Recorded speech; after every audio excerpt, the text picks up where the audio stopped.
Bulatkan tekad kuatkan hati, negeri ini memanggilmu kawan.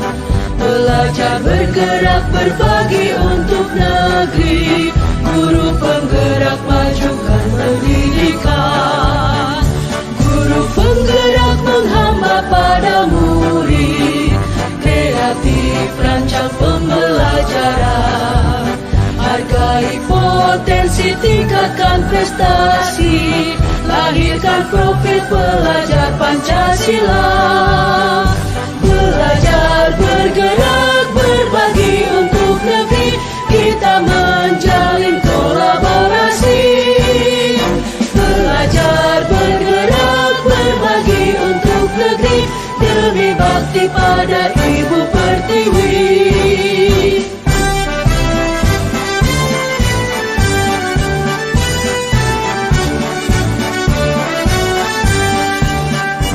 Bulatkan tekad kuatkan hati, negeri ini memanggilmu kawan. Belajar bergerak berbagi untuk negeri, guru penggerak majukan pendidikan. Guru penggerak menghamba pada murid, kreatif rancang pembelajaran. Hargai potensi, tingkatkan prestasi, lahirkan profil pelajar Pancasila. Belajar bergerak berbagi untuk negeri, kita menjalin kolaborasi. Belajar bergerak berbagi untuk negeri, demi bakti pada Ibu Pertiwi. Belajar bergerak berbagi untuk negeri, kita menjalin kolaborasi.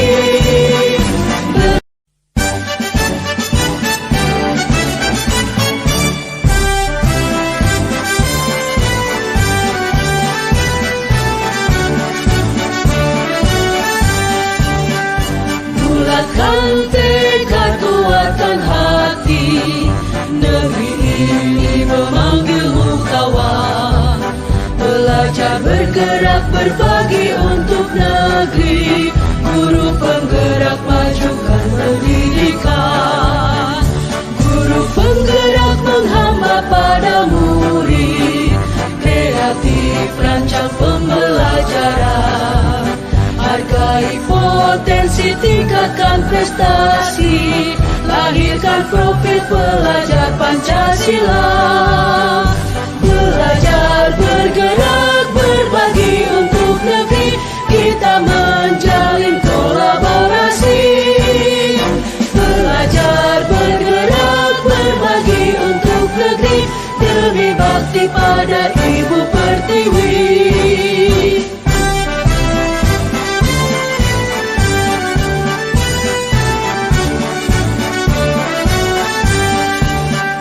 Bulatkan tekad kuatkan hati, negeri ini memanggilmu kawan. Belajar bergerak berbagi untuk negeri, guru penggerak majukan pendidikan. Guru penggerak menghamba pada murid, kreatif rancang pembelajaran. Hargai potensi, tingkatkan prestasi. Assalamualaikum warahmatullahi wabarakatuh. Yang terhormat Bapak Kepala Sekolah, hari ini saya akan melakukan diseminasi modul 1.4 budaya positif. Pertama-tama kita mengucapkan syukur alhamdulillah kepada Tuhan Yang Maha Esa, Allah Subhanahu wa taala. Hari ini kita diberikan kesempatan untuk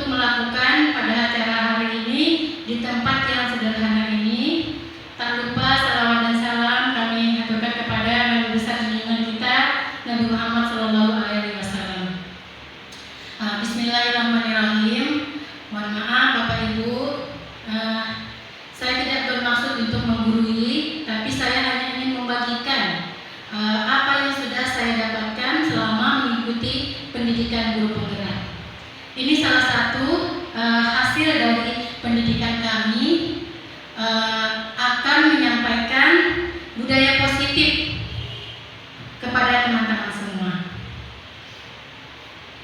Yang pertama yaitu konsep utama modul budaya positif, yaitu perubahan paradigma belajar, kemudian disiplin positif, motivasi perilaku manusia, kebutuhan dasar manusia, posisi kontrol, restitusi, keyakinan kelas, dan segitiga restitusi.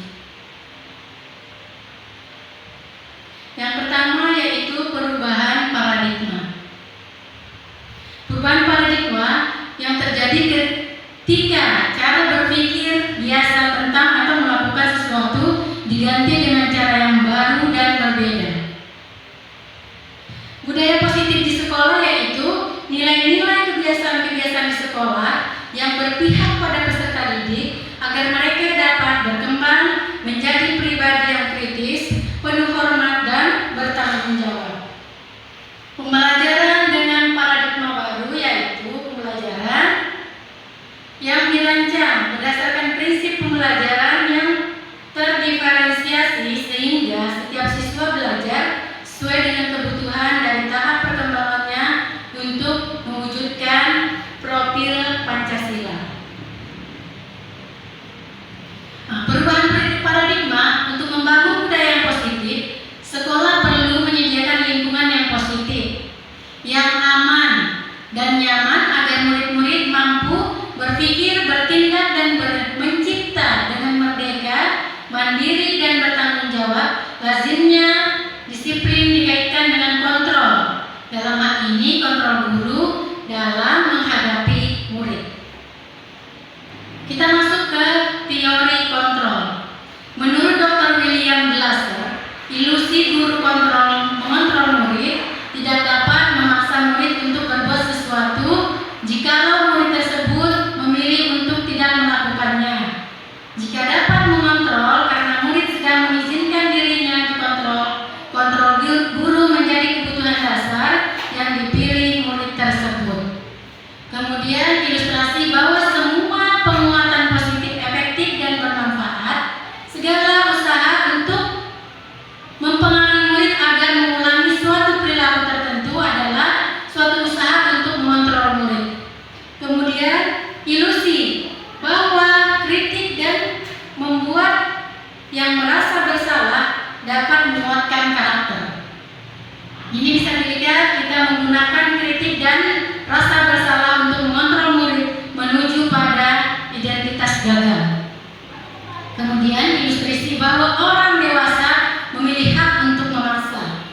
Nah, orang dewasa berhak untuk memaksa. Di sini orang dewasa percaya bahwa mereka memiliki tanggung jawab untuk membuat murid-murid berbuat hal-hal tertentu. Kemudian perilaku memaksa tidak akan efektif untuk jangka waktu panjang dan sebuah hubungan permusuhan akan terbentuk. Nah, jadi kita di antara guru dan murid, kalau bisa kita tidak memaksakan kehendak kita sebagai guru. Kita lihat posisi anak tersebut seperti apa.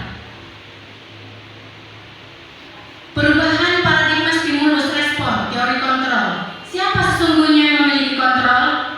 Stimulus respon. Kita mencoba mengubah kita merubah orang agar berpandangan sama dengan kita. Kemudian perilaku buruk dilihat sebagai suatu kesalahan. Orang lain bisa mengontrol saya bisa mengontrol orang lain. Pemaksaan ada pada satu bujukan gagal. Model berpikir menang atau kalah. Nah, teori kontrolnya kita berusaha memahami pandangan orang lain tentang dunia. Kemudian semua perilaku memiliki tujuan. Hanya ada yang bisa mengontrol diri Anda. Anda tidak bisa mengontrol orang lain. Kolaborasi dan konsensus menciptakan pilihan-pilihan baru.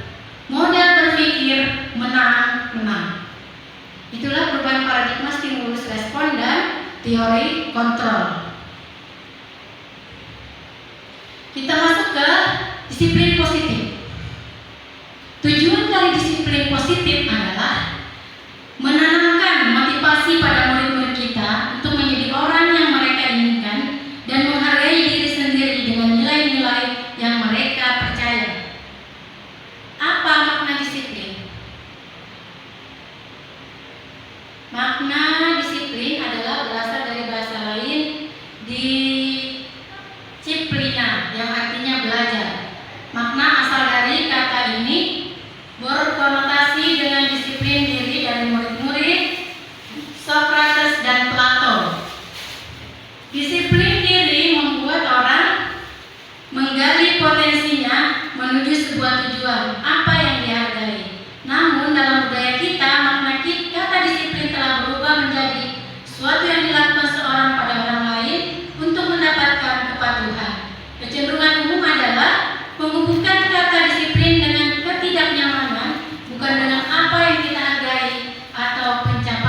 saya melakukannya. Nah, ini masuk dalam motivasi eksternal juga. Tujuannya disiplin positif. Motivasi perilaku manusia.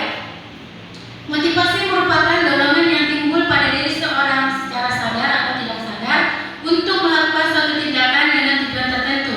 Yang pertama, menghindari ketidaknyamanan dan hukuman. Murid melakukan disiplin diri karena ia takut dihukum. Ini merupakan motivasi intrinsic. Kemudian yang kedua, mendapat imbalan atau penghargaan dari orang lain. Nah, ini termasuk motivasi ya. Kadang-kadang kita dengan murid supaya anak-anak itu ingin melakukan sesuatu, kita berusaha untuk menyampaikan kalau kamu melakukan ini, kamu akan diberi imbalan. Nah, murid melakukan disiplin dikarenakan dia ingin mendapat imbalan. Ini merupakan motivasi intrinsic. Nah, itu yang sekarang sering kita lakukan kepada murid-murid kita agar mereka cepat melakukannya. Kemudian menghargai nilai-nilai kebijakan dari diri sendiri. Murid melakukan disiplin diri karena sadar akan nilai kebajikan dirinya. Ini merupakan motivasi intrinsic. Nah, ini yang seharusnya kita lakukan kepada murid-murid kita. Kebajikan menghargai nilai-nilai kebajikan diri sendiri, sehingga anak tersebut tanpa kita kasih seperti imbalan tadi, karena dia sudah tahu nilai-nilai kebajikan, dia akan melakukannya tanpa harus kita beri imbalan. Sekarang masuk ke kebutuhan dasar manusia. Ada 5 kebutuhan dasar manusia. Yang pertama yaitu kesenangan. Nah, jadi anak-anak itu juga perlu mendapatkan kesenangan, kebutuhan untuk merasa dirinya senang. Kemudian yang kedua, cinta dan kasih sayang. Nah, anak-anak juga, termasuk kita juga butuh cinta dan kasih sayang. Kebutuhan untuk diterima, memberi dan menerima kasih sayang, berkoneksi. Kemudian yang ketiga, kebebasan. Nah, anak-anak juga butuh kebebasan. Kebebasan untuk kebutuhan akan pilihan, kemandirian dan ekonomi. Kemudian yang keempat, penguasaan. Kebutuhan untuk pengakuan atas kemampuan atau prestasi yang diakui. Yang kelima, bertahan hidup. Nah, yang bertahan hidup ini itu kebutuhan fisiologis ya, rasa lapar dan lain-lain, serta psikologis dia rasa aman. Jadi anak-anak itu butuh untuk bertahan hidup ya, terutama pasti dengan mereka berhak untuk mendapatkan makanan, pakaian, kebutuhan mereka yang harus mereka dapatkan sebagai manusia. Dan mereka juga perlu rasa aman. Jadi kita sebagai guru atau orang tua berhak memberikan rasa aman untuk anak didik kita maupun untuk anak-anak kita sendiri.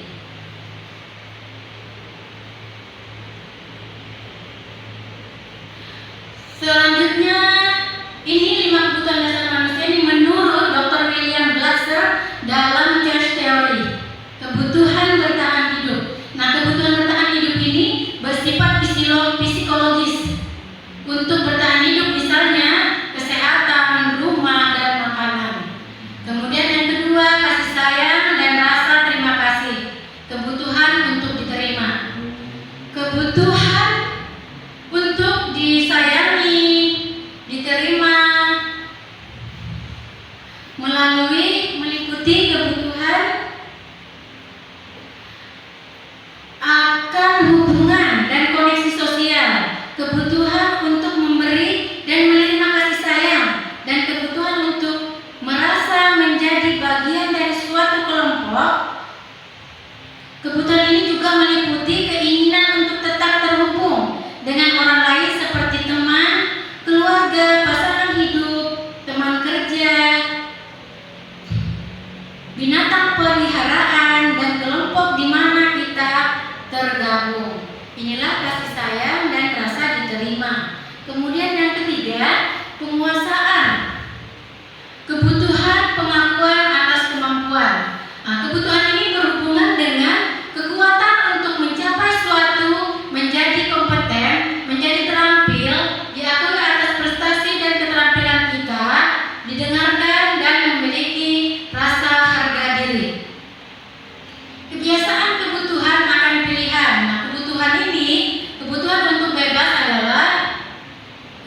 Jadi mereka butuh untuk bermain dan bercanda. Nah, kita masuk ke ada yang namanya hukuman, konsekuensi, dan restitusi. Dalam menjalankan peraturan atau keyakinan kelas sekolah, bila mana ada suatu pelanggaran, tentunya sesuatu harus terjadi. Untuk itu kita perlu meninjau ulang tindakan penegakan peraturan atau keyakinan kelas sekolah kita selama ini. Tindakan terhadap suatu pelanggaran pada umumnya berbentuk hukuman atau konsekuensi. Jadi ada yang namanya hukuman, ada juga yang namanya konsekuensi. Nah, hukuman ini bersifat tidak terencana atau tiba-tiba, Bapak Ibu. Anak atau murid tidak tahu apa yang akan terjadi dan tidak dilibatkan. Hukuman bersifat satu arah. Dari pihak guru yang memberikan dan murid hanya menerima suatu hukuman tanpa melalui suatu kesepakatan atau pengarahan dari pihak guru, baik sebelum atau sesudahnya. Hukuman yang diberikan bisa berupa fisik maupun psikis. Murid atau anak disakiti oleh suatu perbuatan atau kata-kata, itu adalah hukuman. Sedangkan konsekuensi yaitu disiplin dalam bentuk konsekuensi sudah terencana atau sudah disepakati, sudah dibahas dan disetujui oleh murid dan guru. Nah, jadi konsekuensi itu sudah kesepakatan ya antara guru dan murid. Umumnya bentuk-bentuk konsekuensi dibuat oleh pihak guru atau sekolah dan murid sudah mengetahui sebelumnya. Konsekuensi yang akan diterima bila ada pelanggaran, pada konsekuensi murid tetap dibuat tidak nyaman untuk jangka waktu pendek. Konsekuensi biasanya diberikan berdasarkan suatu data yang umumnya dapat diukur. Jadi konsekuensi itu sudah kesepakatan. Ya, anak-anak sudah tahu kalau dia berbuat salah, ini dia dapat konsekuensinya sesuai dengan kesalahan yang mereka lakukan. Restitusi, apa itu restitusi? Nah, restitusi adalah proses menciptakan kondisi bagi murid untuk memperbaiki kesalahan mereka sehingga mereka bisa kembali pada kelompok mereka dengan karakter yang lebih kuat. Restitusi juga merupakan proses kolaboratif yang mengajarkan murid untuk mencari solusi untuk masalah mereka dan membantu murid berpikir tentang orang seperti apa yang mereka ingin menjadi atau tujuan mulia dan bagaimana mereka harus memperlakukan orang lain. Itu oleh dosen tahun 2004. Restitusi membantu murid menjadi lebih memiliki tujuan, disiplin positif, dan memulihkan dirinya setelah berbuat salah. Penekanannya bukanlah pada bagaimana perilaku untuk menyenangkan orang lain atau menghindari ketidaknyamanan, namun tujuannya adalah menjadi orang yang menghargai nilai-nilai kebajikan yang mereka percayai. Melalui restitusi, ketika murid berbuat salah, guru akan menanggapi dengan cara yang memungkinkan murid untuk berbuat evaluasi internal tentang apa yang dapat mereka lakukan untuk memperbaiki kesalahan mereka dan mendapatkan kembali harga dirinya. Restitusi menguntungkan korban, tetapi juga menguntungkan orang yang telah berbuat salah. Ini sesuai dengan prinsip dari teori kontrol William Glasser tentang solusi menang-menang. Nah, perbedaannya, contoh kasus. Ini contoh kasus siswa sering tidak mengerjakan PR ya Bapak Ibu. Contohnya, kalau hukuman itu guru menghukum siswa tersebut hormat bendera selama 10 menit, atau guru marah dan murid menjadi takut. Itu hukuman untuk anak-anak yang sering tidak mengerjakan PR. Kemudian yang kedua, konsekuensi. Guru memberikan konsekuensi untuk mengerjakan PR-nya saat istirahat atau dikerjakan sebanyak 3 kali lipat. Ini konsekuensi. Yang kedua, guru tegas dan siswa menghormati peraturan. Nah, kalau untuk restitusi itu guru menanyakan keyakinan kelas. Jadi memang kita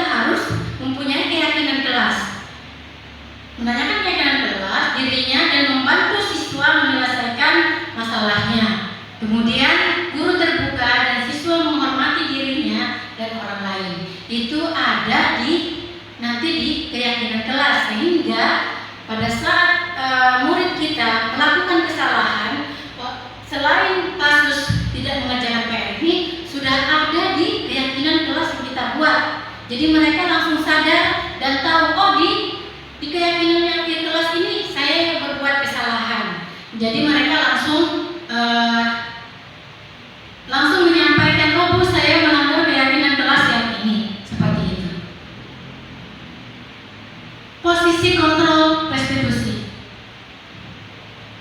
Nah, ada 5 posisi kontrol, yaitu penghukum, kemudian pembuat merasa bersalah, kemudian teman, ada juga sebagai pemantau dan manajer. Jadi kalau penghukum itu seorang penghukum bisa menggunakan hukuman fisik atau verbal. Kalau pembuat merasa bersalah, guru akan bersuara lebih lembut. Pembuat rasa bersalah akan menggunakan keheningan yang dapat membuat orang lain merasa tidak nyaman. Sampai di posisi manajer. Kalau posisi teman, guru pada posisi ini tidak akan menyakiti murid, namun akan tetap berupaya mengontrol murid melalui persuasi. Posisi teman pada guru bisa negatif atau positif. Positif di sini berupa hubungan baik yang terjalin antara guru dan murid. Guru di posisi teman menggunakan hubungan baik dan humor untuk mempengaruhi seseorang. Ini di posisi teman. Kalau di posisi pemantau, memantau berarti mengawasi. Pada saat kita mengawasi, bisa bertanggung jawab atas perilaku orang-orang yang kita awasi. Posisi pemantau berdasarkan pada peraturan-peraturan dan konsekuensi. Dengan menggunakan solusi konsekuensi, kita dapat memisahkan hubungan pribadi kita dengan murid, sehingga seseorang yang menjalankan posisi pemantau. Nah, di posisi manajer ini adalah posisi di mana guru berbuat sesuatu bersama dengan murid, mempersilahkan murid, mempertanggungjawabkan perilakunya, mendukung murid agar dapat menemukan solusi atas permasalahannya sendiri. Nah, ibu-ibu pasti sudah tahu posisi mana yang selama ini Bapak Ibu selama mengajar. Di posisi mana selama Ibu selama mengajar? Apakah di posisi penghukum, pembuat merasa bersalah, atau teman, atau pemantau, dan juga mungkin ada juga yang di posisi manajer. Jadi Ibu sudah bisa merasakan saat ini di posisi mana selama ini Ibu mengajar. Penghukum, pembuat merasa bersalah, sebagai teman, pemantau, atau yang terakhir dinamakan manajer. Mari kita simak sama-sama videonya. Salam bahagia Ibu dan Bapak guru hebat. Dalam penerapan disiplin positif restitusi, salah satu program yang dikembangkan adalah 5 posisi kontrol. 5 posisi kontrol dalam restitusi adalah proses perjalanan seorang pendidik agar dapat mengenali dirinya. Pada video kali ini, kita akan membahas tentang 5 posisi kontrol yang dikembangkan oleh Diane Gosser dan contoh penerapannya.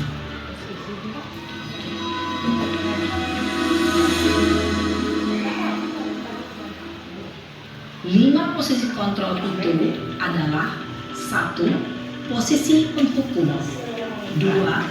Posisi dan melihat bagaimana kelima posisi kontrol dalam menghadapi masalah tersebut.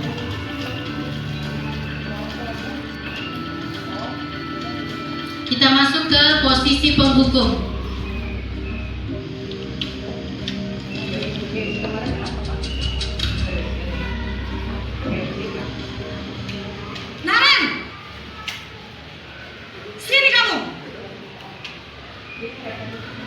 Selamat pagi, Bu. Selalu terlambat. Kamu deh, pasti terlambat. Maaf, Bu. Saya Apa? Apa coba? Alasan kamu apa lagi? Kapan sih kamu tidak terlambat? Malas sekali ya kamu jadi anak. Kenapa saya harus pilih lapangan basket, Bu? Kenapa? Kamu melawan ibu? Berani-beraninya jawab. Sudah terlambat, masih berani jawab pula. Sekarang, keliling lapangan basket 5 kali sekalian. Biar kapok. Cepat. Pergi sana ke lapangan basket. Posisi penghukum biasanya berbicara dengan nada tinggi, menghardik, menunjuk-nunjuk, menyakiti, dan menyindir. Hukuman bisa berupa fisik maupun psikis. Ibu dan bapak guru hebat. Dampak yang terjadi pada murid ketika guru berada pada posisi penghukum adalah murid cenderung akan memberontak, bahkan menyimpan dendam. Nah, jadi itu ya bapak-bapak, posisi penghukum itu berdampak ke kita sendiri. Anak-anak bisa menjadi dendam dan tidak menyukai guru atau mata pelajaran yang kita ajarkan. Nah, jadi itu salah satu posisi penghukum. Kita lanjut yang kedua.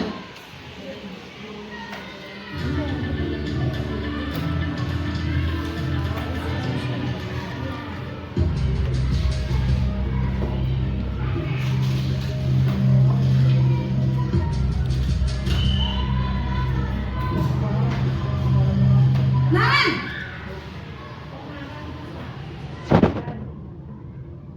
Terus Pagi, Bu. Bu. Naren. Kamu kenapa terlambat lagi, nak? Ya Tuhan, Naren. Kamu senang ya bikin ibu susah ya? Kalau kamu terlambat lagi, nanti ibu yang ditegur bapak kepala sekolah, nak. Disangka ibu tidak bisa membina kamu. Duh, gimana ini? Maaf, Bu. Duh, Gusti Naren.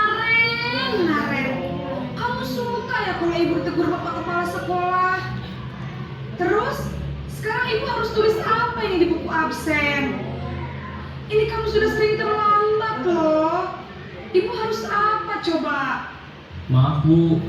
Maaf sekali. Ya sudah, lain kali jangan bikin ibu susah lagi ya nak ya. Ibu tidak akan kuat lagi kalau kamu begini terus. Bisa jantungan kalau ibu ditegur bapak kepala sekolah. Sana cepat ke kelas. Maaf ya, Bu. Maaf sekali. Posisi pembuat rasa bersalah berbicara dengan nada tenang, cenderung lembut, namun kata-kata yang diutarakan membuat murid merasa menjadi orang yang gagal, memandang buruk dirinya sendiri, Posisi mana nanti mereka dan tidak sanggup membahagiakan orang lain. Ketika guru mengambil posisi pembuat rasa bersalah, murid akan menganggap dirinya yang bersalah dan ia akan menyimpan emosi negatif tersebut di dalam dirinya. masuk ke posisi teman.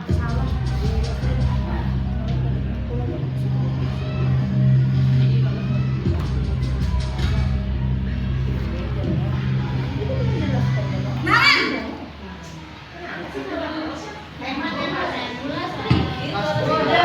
Dia yang melambat terus ini Bu.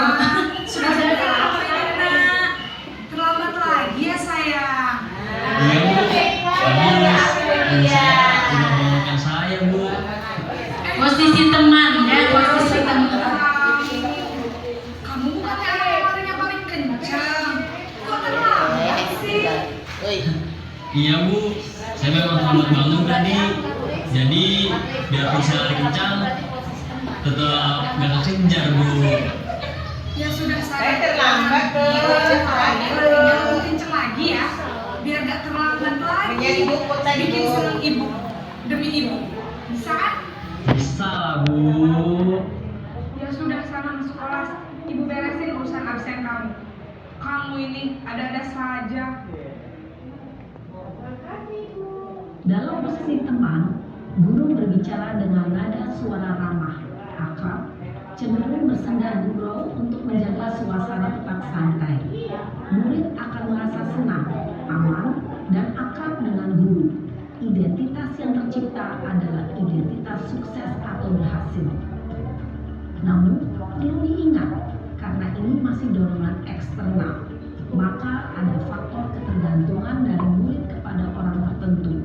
Di sini guru absennya, sehingga di lain waktu murid bisa berperilaku baik, namun hanya kepada orang-orang tertentu saja.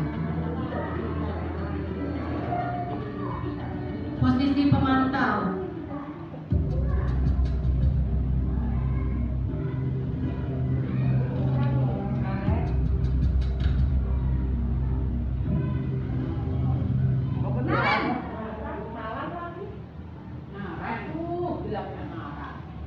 Selamat pagi Bu. Naren, apa peraturan sekolah kita tentang jam berapa kita harus masuk sekolah, nak? Kita harus di sekolah jam 7 Bu.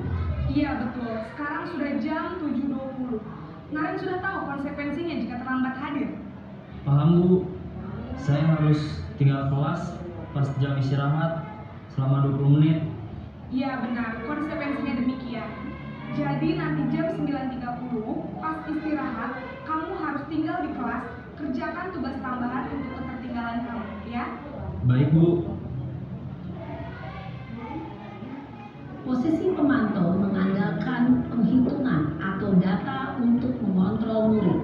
Guru mengarahkan murid berdasarkan peraturan dan konsekuensi. Seorang pemantau menunjukkan bahasa tubuh dan ekspresi wajah yang datar dan cenderung formal.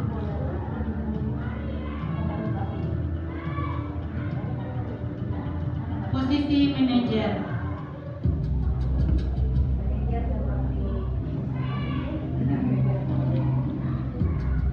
Ini posisi yang terakhir ya Bu. Naren!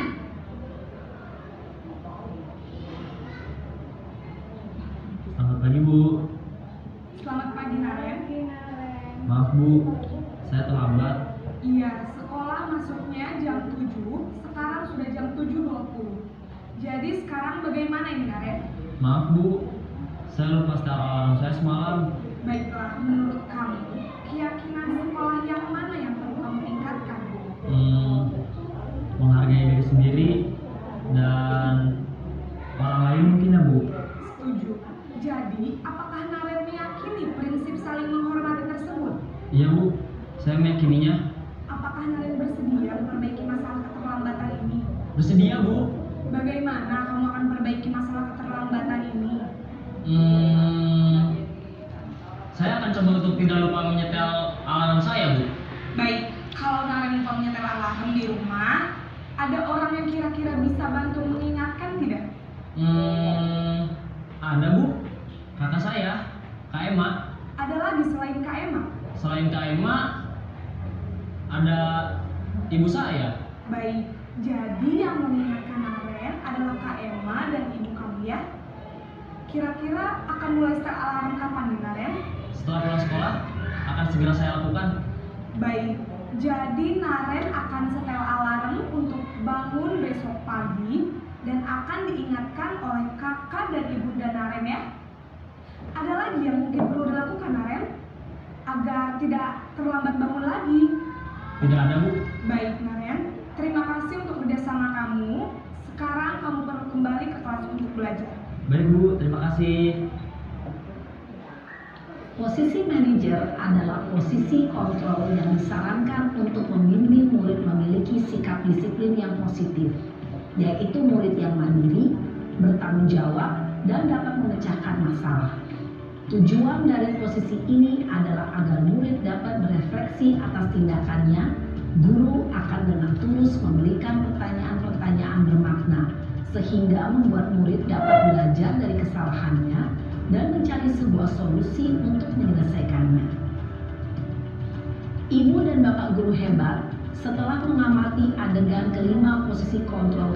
Jadi itu ya Bapak Ibu, sudah Bapak Ibu lihat 5 posisi kontrol yang harus dimiliki oleh guru. Nah, sekarang mungkin ibu-ibu sudah tahu di posisi mana sekarang selama kita mengajar. Saya juga baru dapat ini ilmunya Bu.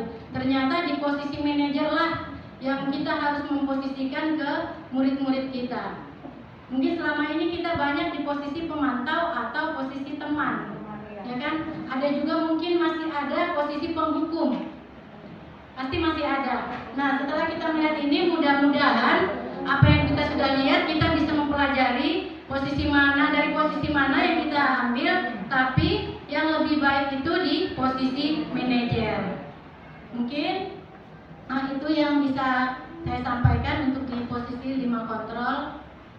Dilanjutkan. Nah, untuk 5 posisi kontrol ini ada namanya segitiga restitusi. Bagaimana cara menghadapi murid yang terlambat tadi, nanti bisa dijelaskan oleh Ibu Nia. Silakan Ibu Nia.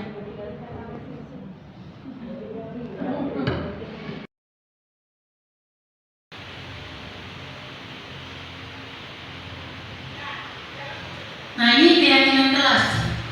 Seperti yang saya sampaikan tadi, jadi sebelum kita memasuki tahun ajaran baru, pertama-tama kita harus membuat keyakinan kelas dulu bersama murid-murid kita, disepakati keyakinan kelas apa yang akan kita sepakati dengan murid-murid kita ya. Setiap tindakan atau perilaku yang kita lakukan di dalam kelas dapat menentukan terciptanya sebuah lingkungan positif. Perilaku warga kelas tersebut menjadi sebuah kebiasaan yang akhirnya membentuk sebuah budaya positif dalam mewujudkan perilaku warga sekolah yang memiliki budaya positif. Hal pertama perlu diciptakan dan disepakati adalah membuat keyakinan kelas atau prinsip-prinsip dasar bersama di antara para warga sekolah untuk mendapatkan nilai-nilai kebajikan yang disepakati bersama. Nah, budaya positif, kemudian lingkungan positif, keyakinan kelas, dan peraturan kelas. Keyakinan kelas ini adalah nilai-nilai kebajikan atau prinsip-prinsip universal yang dipahami bersama secara universal lepas dari latar belakang suku, negara, bahasa maupun agama.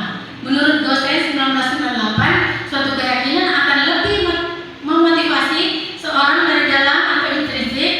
Seorang akan lebih bersemangat untuk menjalankan keyakinannya daripada hanya sekedar mengikuti serangkaian peraturan. Nah, jadi keyakinan kelas ini lebih lebih daripada sekedar mengikuti peraturan, sehingga anak-anak lebih menyadari karena dia sendiri yang membuat keyakinan kelas bersama wali kelas.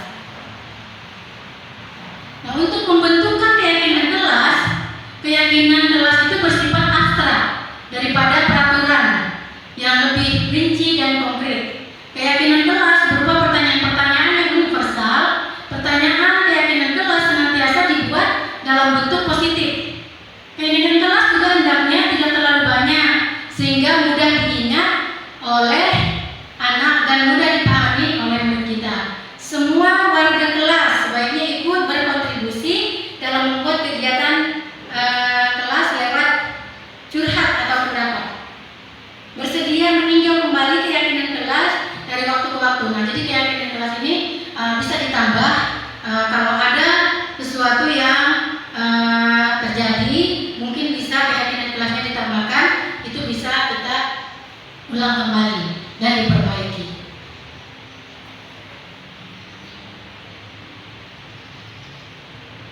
Nah, yang terakhir mungkin ada namanya segitiga restitusi. Jika murid melakukan pelanggaran, apa langkah kita? Kemudian apakah kita beri hukuman atau kita memaafkannya saja? Selama ini kebiasaan kita adalah langsung memaafkan atau membuat mereka tidak nyaman. Perhatian kita cenderung pada kesalahan yang dilakukan daripada mencari cara bagaimana mereka untuk memperbaiki diri. Nah, jadi selama ini kita selalu mencari kesalahan anak-anak murid kita saja. Nah, salah satu cara untuk memperbaiki diri agar terwujud disiplin diri dapat dilakukan melalui segitiga restitusi. Nah, ini segitiga restitusi. Sisi pertama yaitu menstabilkan identitas. Kemudian yang kedua, validasi tindakan. Dan yang ketiga, menanyakan keyakinan. Ini yang dinamakan segitiga restitusi. Nah, pada saat ini peserta didik diajak untuk tenang dan kembali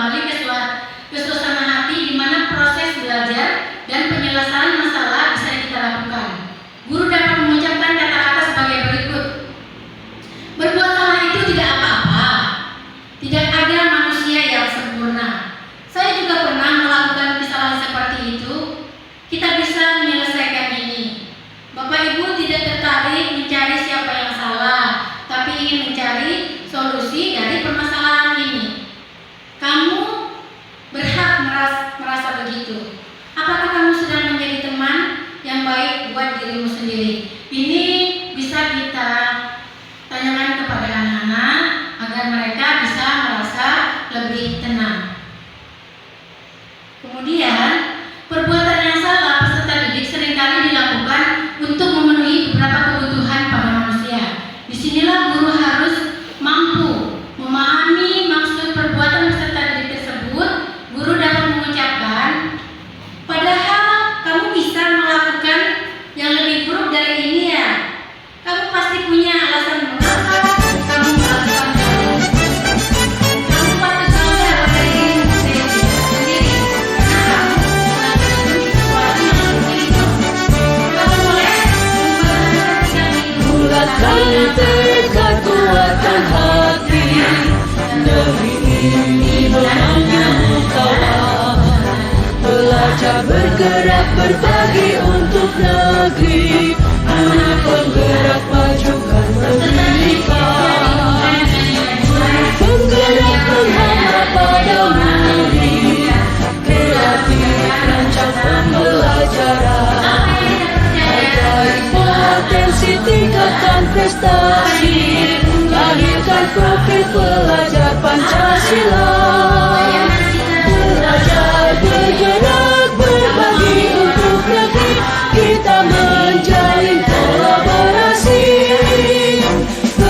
kita menjalin kolaborasi. Belajar bergerak berbagi untuk negeri, demi bakti pada Ibu Pertiwi. Bulatkan tekad kuatkan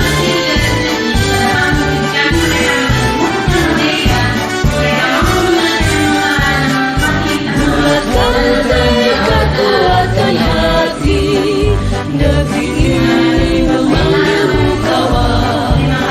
Belajar bergerak berbagi untuk negeri, guru penggerak majukan pendidikan. Guru penggerak menghamba pada murid, kreatif rancang pembelajaran. Hargai potensi, tingkatkan prestasi, lahirkan profil pelajar Pancasila.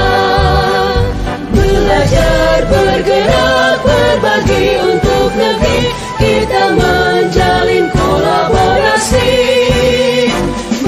Belajar bergerak berbagi untuk negeri, demi bakti pada Ibu Pertiwi. Belajar bergerak berbagi untuk negeri, kita menjalin kolaborasi. Belajar bergerak berbagi untuk negeri, demi bakti pada Ibu Pertiwi. Demi bakti pada Ibu Pertiwi.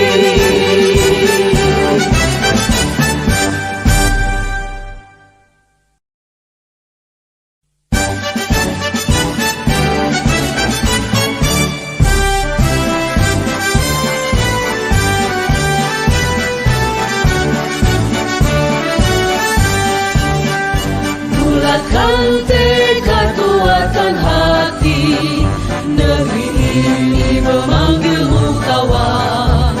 Belajar bergerak berbagi untuk negeri, guru penggerak majukan pendidikan. Guru penggerak menghamba pada murid, kreatif rancang pembelajaran. Hargai potensi, tingkatkan prestasi, lahirkan profil pelajar Pancasila. Belajar bergerak berbagi untuk negeri, kita menjalin kolaborasi. Belajar bergerak berbagi untuk negeri, demi bakti pada Ibu Pertiwi.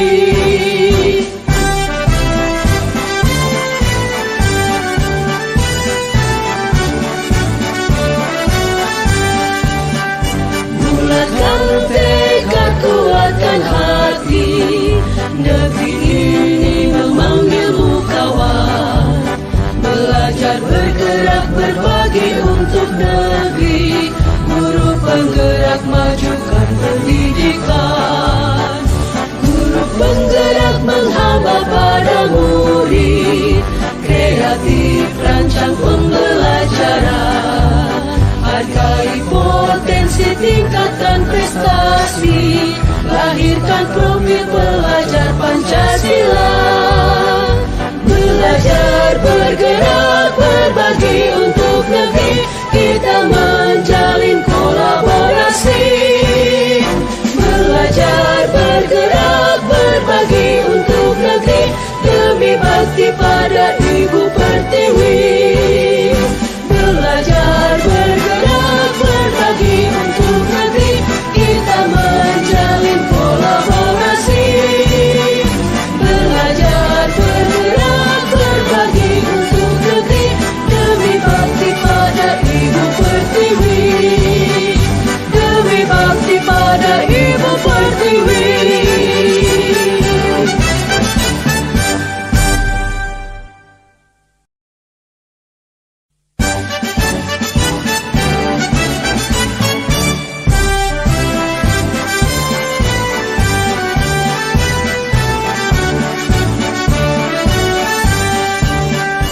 Bulatkan tekad, kuatkan hati, negeri ini memanggilmu kawan.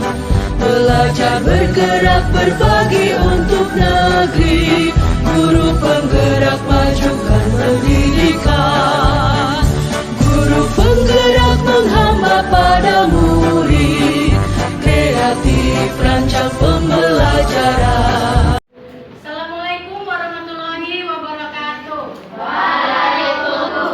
Hari ini Ibu mau membuat keyakinan kelas. Ya, jadi kita sama-sama membuat keyakinan kelas. Nanti kita sepakati yang mana yang mau kita ambil. Ibu akan membagikan post-it ini yang kalian inginkan untuk keyakinan kelas kita. Ya, nanti silahkan ditulis ya satu persatu ya.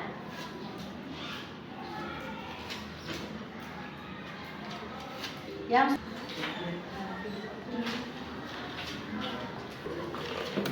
ya, silakan ditulis apa yang kalian inginkan, apa yang kalian pikirkan untuk keyakinan kelas kita. Boleh ditulis. Sudah selesai semuanya? Sekarang coba satu persatu mulai dari Agus. Silakan ditempel di sini, Gus. Ayo sini. Maju. Lanjut ke Bisma, Fadil. Yang terlalu dekat Bisma, kasih jarak sedikit ya, begitu. Nanti jangan 5 ya, 5 nanti ke bawah menurun. Sampai jauh bawah.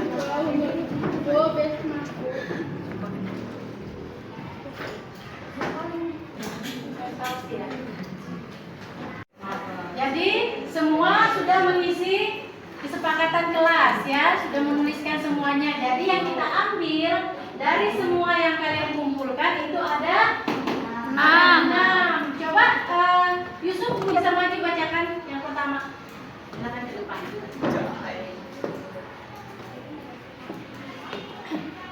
Boleh diambil. Yang pertama, semua kita saling peduli, menghargai dan menghormati satu sama lain. Iya. Kemudian ya silakan duduk. Yang kedua, tolong dibacakan. Ya, Farha.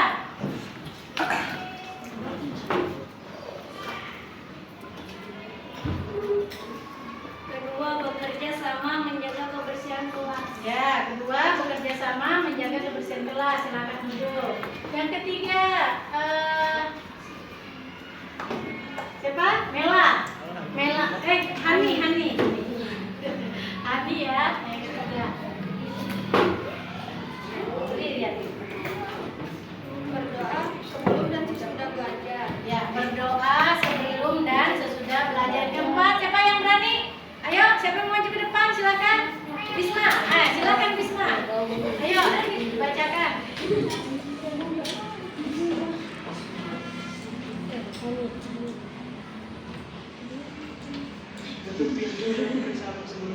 Ya, ketuk pintu dan memberi salam sebelum masuk. Siapa lagi? Ayo.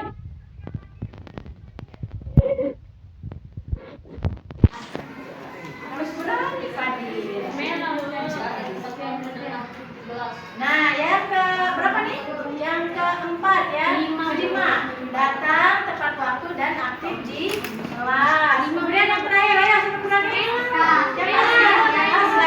Aska. Maju Aska.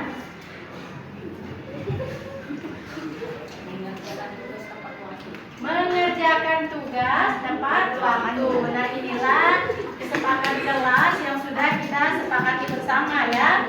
Jadi siapa yang melanggar berarti tidak mematuhi kesepakatan kelas kita. Baiklah. Terima kasih untuk hari ini kita sudah membuat kesepakatan kelas. Semoga kita bisa laksanakan bersama-sama. Ibu akhiri pertemuan kita hari ini. Wassalamualaikum warahmatullahi wabarakatuh.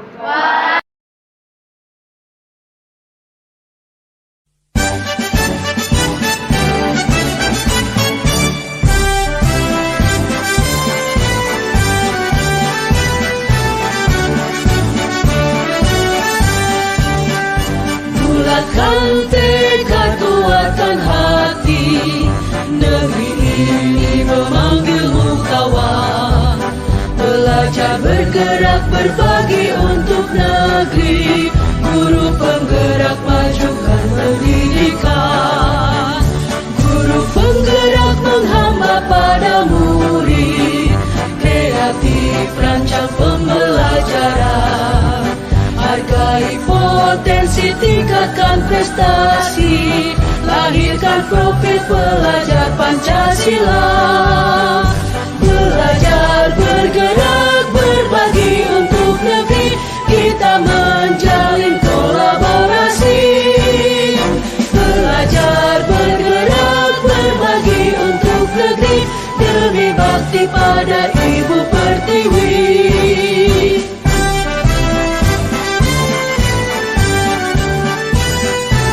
Assalamualaikum warahmatullahi wabarakatuh. Nama saya Mela, kelas 6B. Terima kasih Bu Guru telah diajak diskusi dengan pendekatan segitiga restitusi. Atas kesalahan saya mengambil barang teman tanpa izin. Saya berjanji tidak akan mengulanginya. Terima kasih. Wassalamualaikum warahmatullahi wabarakatuh. Assalamualaikum warahmatullahi wabarakatuh. Perkenalkan, nama saya Hani. Saya kelas 6B. Terima kasih Bu Guru. Saya senang sekali telah diajak berdiskusi sama Bu Guru untuk menemukan solusi atas kesalahan yang telah saya perbuat. Dengan pendekatan segitiga restitusi, saya berjanji tidak akan tidur larut malam dan main game sampai larut malam supaya tidak datang terlambat ke sekolah. Terima kasih. Wassalamualaikum warahmatullahi wabarakatuh. Menjalin kolaborasi.